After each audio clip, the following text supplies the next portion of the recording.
Bismillahirrohmanirrohim. Mau dimudahkan segala urusannya, diberi rezeki dari tempat yang tidak disangka-sangka? Mari kita pelajari caranya.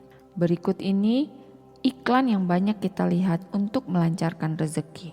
Yang jadi pertanyaan, bisakah para pelaku penawaran di atas mendatangkan dalil dari Al-Quran dan hadis yang merupakan pedoman hidup umat Islam sebagai landasan dari amaliyah atau ajian yang mereka obral?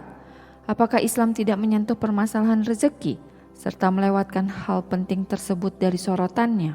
Dorongan mencari rezeki kerap menyebabkan banyak orang terpental dari jalan yang lurus. Padahal Islam sebagai agama sempurna yang mengatur seluruh dimensi kehidupan seorang hamba telah memberikan solusi yang begitu jelas dalam usaha memperlancar rezeki. Rasulullah SAW bersabda, "Sesungguhnya seorang manusia kerap terhalang rezeki disebabkan dosa yang dilakukannya." Hadis riwayat Ibnu Majah. Berarti kita harus sering mohon ampun kepada Allah. A'udzubillahiminasyaitonirrojim. Dan hendaklah kamu meminta ampun kepada Tuhanmu dan bertaubat kepadanya.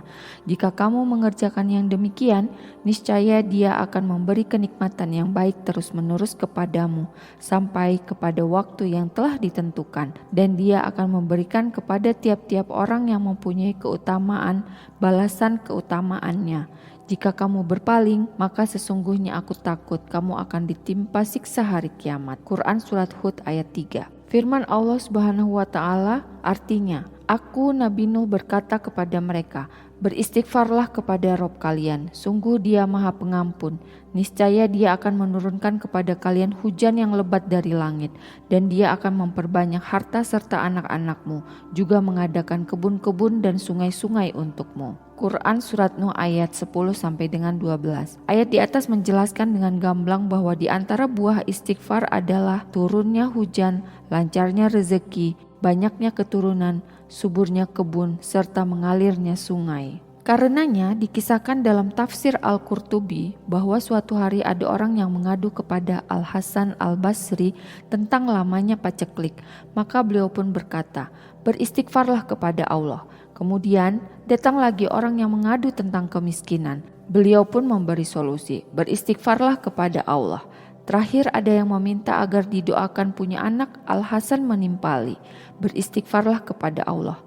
Ar-Rabi bin Sabih yang kebetulan hadir di situ bertanya, "Kenapa engkau menyuruh mereka semua untuk beristighfar?" Maka Al-Hasan Al-Basri pun menjawab, "Aku tidak mengatakan hal itu dari sisiku sendiri. Namun sungguh Allah telah berfirman dalam surat Nuh, Aku Nabi Nuh berkata kepada mereka, beristighfarlah kepada Rob kalian, sungguh Dia Maha Pengampun. Niscaya Dia akan menurunkan kepada kalian hujan yang lebat dari langit, dan Dia akan memperbanyak harta serta anak-anakmu, juga mengadakan kebun-kebun dan sungai-sungai untukmu." Hadis Rasulullah SAW yang menunjukkan bahwa memperbanyak istighfar merupakan salah satu kunci rezeki adalah yang berbunyi sebagai berikut. Barang siapa memperbanyak istighfar, niscaya Allah memberikan jalan keluar bagi setiap kesedihannya, kelapangan untuk setiap kesempitannya, dan rezeki dari arah yang tidak disangka-sangka. Hadis riwayat Ahmad dari Ibnu Abbas. Maka silakan perbanyaklah istighfar, serta tunggulah buahnya. Jika buahnya belum terlihat juga, perbanyaklah terus istighfar dan jangan pernah berputus asa. Di dalam setiap kesempatan, kapanpun dan dimanapun memungkinkan.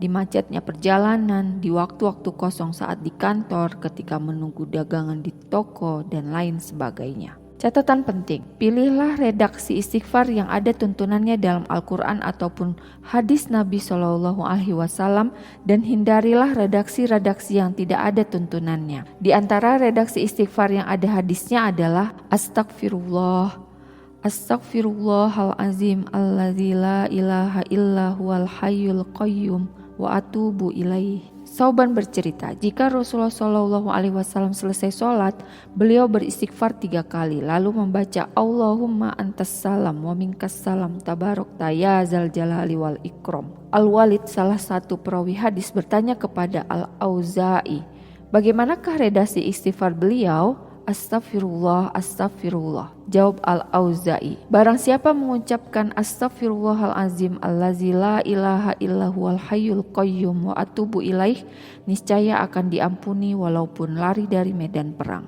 Allahumma anta rabbi la ilaha illa ant khalaqtani wa ana abduk wa ana ala ahdika wa wa'dika mastato' a'udzubika min syarri ma sana'tu abu'u laka bi ni'matika alayya wa abu'u bi dzanbi faghfirli fa innahu la yaghfiruz dzunuba illa anta. Redaksi terakhir ini merupakan Sayyidul Istighfar atau redaksi istighfar yang paling istimewa. Menurut beliau fadilahnya adalah barang siapa mengucapkannya di siang hari dengan penuh keyakinan lalu meninggal di sore harinya, maka ia akan dimasukkan ke surga.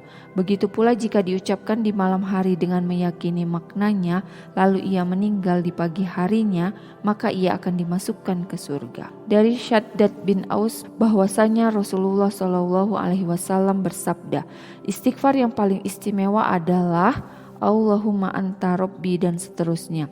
Ya Allah, engkaulah Robku, tidak ada yang berhak disembah melainkan dirimu. Engkau telah menciptakanku, aku adalah hambamu, dan aku akan setia di atas perjanjianku denganmu semampuku. Aku mengakui nikmatmu untukku, dan aku mengakui dosaku, maka ampunilah diriku. Sesungguhnya tidak ada yang mengampuni dosa melainkan dirimu.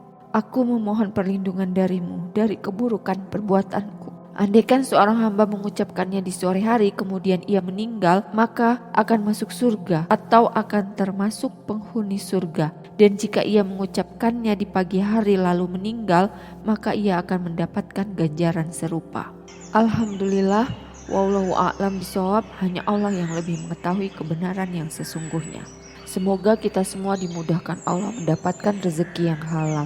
Dimudahkan juga untuk menjaga lisan, selalu beristighfar, memohon ampun kepada Allah. Amin amin ya rabbal alamin.